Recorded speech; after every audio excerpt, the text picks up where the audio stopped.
OPS जिंदाबाद। जी हाँ दोस्तों, यहाँ पर आप देख सकते हैं भारत सरकार वित्त सचिव वित्त सेवा विभाग लोकसभा, यहाँ पर जो देख सकते हैं कि 15 दिसंबर 2025 का है और उत्तर यहाँ पर दिया गया। एकीकृत पेंशन योजना से रिलेटेड क्वेश्चन पूछा गया है और पूछने वाले हैं श्री जनार्दन सिंह सिग्रीवाल। जी हाँ दोस्तों, यहाँ पर देख सकते हैं।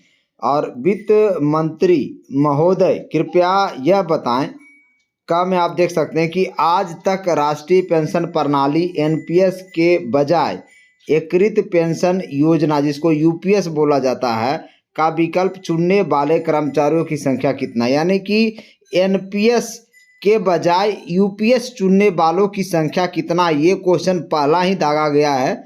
जी हाँ दोस्तों, दूसरा देख सकते हैं, क्या सरकार ने यूपीएस के अंतर्गत एक बार एक तरफा स्विच सुविधा शुरू की है। ये भी क्वेश्चन पूछा गया कि क्या यूपीएस के अंतर्गत एक बार ही स्विच सुविधा दिया गया है, जिससे यूपीएस का विकल्प चुनने वाले कर्मचारी एनपीएस में वापस जा सकेंगे। यदि हाँ, तो इस सुविधा का उपयोग करने की शर्तों और समय सीमा सहित विवरण प्रस्तुत करें। पूरा डिटेल्स इसके बारे में मांगा गया है। इसके अलावा ग में क्वेश्चन देख सकते हैं, क्या सरकार ने यूपीएस में शामिल होने के विकल्प का प्रयोग करने का समय सीमा बढ़ा दी है। यदि हाँ, तो उसका विवरण बताएं। घ क्वेश्चन देख सकते हैं, क्या सरकार ने पूर्ण सुनिश्चित भुगतान के लिए सीसीएस नियम 2025 के तहत संशोधित नियम जारी किए हैं। यदि हाँ, तो न्यूनतम वर्षों की सेवा सहित विवरण बताइए। इसके अलावा यहाँ पर क्वेश्चन अंगा में आप देख सकते हैं कि क्या पति या पत्नी के जीवित न होने की स्थिति में बच्चे यूपीएस के साथ सुनिश्चित पारिवारिक पेंशन भुगतान का 60% का हकदार हैं। क्योंकि यूपीएस में ऐसा बताया गया था कि जो फैमिली पेंशन है वो सिर्फ पति पत्नी तक ही सीमित रह जाता है, बच्चों तक नहीं जाता है। यदि हाँ, तो इसका विवरण दें, और यदि नहीं, तो यूपीएस ढांचे के तहत ऐसे बच्चों को दे वैकल्पिक लाभ क्या है। पूरा डिटेल्स मांगा गया था पंकज चौधरी से। यहाँ पर देख सकते हैं वित्त राज्य मंत्री श्री पंकज चौधरी जी का जवाब का जवाब देखिए कि 30/11/2025 को एकीकृत पेंशन योजना यानी 30 नवंबर 2025 को यूपीएस का विकल्प चुनने वाले नए कर्मचारियों, मौजूदा कर्मचारियों और पूर्व सेवानिवृत्त कर्मचारियों सहित कर्मचारियों की कुल संख्या 1,22,123 है। ये पूरा डाटा सरकार ने बता दिया है, यहाँ पर आप देख सकते हैं। इसके अलावा ख का जवाब है कि सरकार ने यूपीएस का विकल्प चुनने वाले केंद्रीय सरकारी कर्मचारियों को निम्नलिखित शर्तों और समय सीमाओं के अधीन अपनी सेवा के दौरान किसी भी समय एनपीएस में वापस लौटने के एक बार एक तरफा सुविधा की अनुमति दी है। यहाँ पर साफ साफ सरकार ने बता दिया है कि किस एक बार जो स्विच करने का है वो कब कब कर सकते हैं। देखिए पहला में आपका इसका जवाब है कि जब सेवानिवृत्ति होगी, सेवानिवृत्ति की स्थिति में सेवानिवृत्ति की तिथि से 12 महीना पहले आप स्विच कर सकते हैं। अगर कोई यूपीएस ले लिया, वो चाहता है कि एनपीएस में आ जाएं, तो 12 महीने पहले जब सेवानिवृत्ति होगा उस समय 12 महीने पहले तक आप इसको स्विच कर सकते हैं। इसके अलावा स्वैच्छिक सेवानिवृत्ति के मामले में स्वैच्छिक सेवानिवृत्ति की मानी गई तिथि से 3 महीने पहले तक आप इसको ले सकते हैं, स्विच कर सकते हैं। इसके अलावा मौलिक नियम 56J के तहत त्यागपत्र या अनिवार्य सेवानिवृत्ति के मामले में जो दंड नहीं है, त्यागपत्र या अनिवार्य सेवानिवृत्ति के समय भी आप इसको स्विच कर सकते हैं। इसके अलावा एक बार में एक तरफा स्विच करने की यह सुविधा दंड के रूप में निष्कासन, बर्खास्तगी, अनिवार्य सेवानिवृत्ति के मामलों में, उन मामलों में जहां अनुशासनात्मक कार्रवाई चल रही है या विचाराधीन है के लिए अनुमानित नहीं होगा। आप सस्पेंड कर दिए गए, बर्खास्त कर दिए गए, उसमें यह मान नहीं होगा।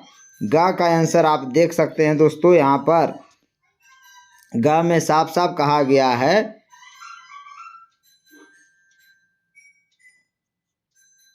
यहाँ देखिए ग में है कि यूपीएस 1/4/2025 2025 से प्रभावी हुआ। यहाँ पर देख सकते हैं कि 1 अप्रैल 2025 से यूपीएस प्रभावी हुआ है। यूपीएस का विकल्प चुनने की समय सीमा शुरू में 30/6/2025 तक ही थी और इस सीमा को पहले 30/9/25 तक बढ़ाया गया और फिर 30/11/25 तक बढ़ाया गया। पूरा डेट जो यूपीएस का चूज करने का डेट बढ़ा वो पूरा डिटेल बताया गया। और घ अंगा का जवाब यहाँ पर देख सकते हैं। सरकार ने राष्ट्रीय पेंशन प्रणाली के अंतर्गत एकीकृत पेंशन योजना यूपीएस का विकल्प चुनने वाले केंद्र सरकार के कर्मचारियों के सेवा संबंधित मामलों के विनियमित करने के लिए केंद्रीय सिविल सेवा राष्ट्रीय पेंशन प्रणाली के अंतर्गत एकीकृत पेंशन योजना का कार्यान्वयन नियम 2025 अधिसूचित किए गए हैं। न्यूनतम 25 वर्ष यूपीएस लेने वालों को कम से कम 25 साल की वर्ष की अर्हक सेवा के लिए सेवानिवृत्ति से पूर्व अंतिम 12 महीने के औसत मूल वेतन का 50% पेंशन दिया जाएगा। सुनिश्चित भुगतान देय होगा।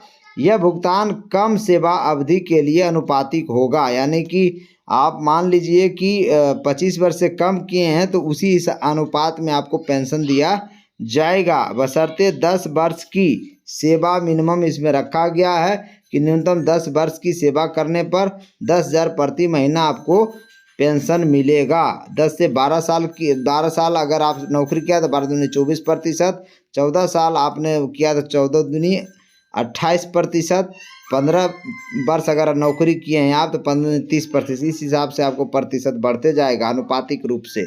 इसके अलावा यहाँ पर देखिए बच्चा के बात है, फैमिली पेंशन की बात है। भुगतान पाने वाले व्यक्ति की मृत्यु से ठीक पहले उसे मिलने वाले भुगतान का 60% हिस्सा उसके कानूनी रूप से विवाहित जीवन साथी को दिया जाएगा। यूपीएस के तहत बच्चों को सुनिश्चित पारिवारिक भुगतान का 60% हिस्सा पाने का अधिकार नहीं है। साफ साफ लिख दिया है कि बच्चों को नहीं मिलेगा और यही कारण है कि लोग यूपीएस चूज नहीं किया है। इसके अलावा और भी बहुत सारे कारण हैं जिसके कारण यूपीएस लोग चूज नहीं किया है। तो आप यहाँ पर देख लीजिए कि यूपीएस चूज करने वालों की संख्या मात्र आप 1,22,123 है। यहाँ पर देखिए साफ साफ उत्तर में यहाँ दिया गया 1,22,123, यानी कर्मचारियों ने यूपीएस को क्यों नकारा, इसमें उत्तर से ही आपको पता चल जाएगा। जी हाँ दोस्तों, आप कह सकते हैं कि एनपीएस में कम से कम जो पैसा मिलेगा रेगुलर आपको भी मिलेगा, आपकी मृत्यु के बाद आपकी पत्नी को भी मिलेगा वही पैसा। उसके बाद जो बचा खुचा पैसा है वो आपके बच्चों को मिल जाएगा। लेकिन यूपीएस में साफ साफ नकार दिया है, आपके अपने पत्नी को ही दे सकते हैं, उसके अलावा बच्चों को नहीं दिया जाएगा। और यही सब 2-4 कारण है दोस्तों यूपीएस लोग नहीं लिया है और इसीलिए यूपीएस योजना पूरी तरह से फ्लॉप साबित हुआ है दोस्तों। बाकी आपका क्या मानना है, क्या राय है, कमेंट में ज़रूर बताना। जय हिंद, जय भारत।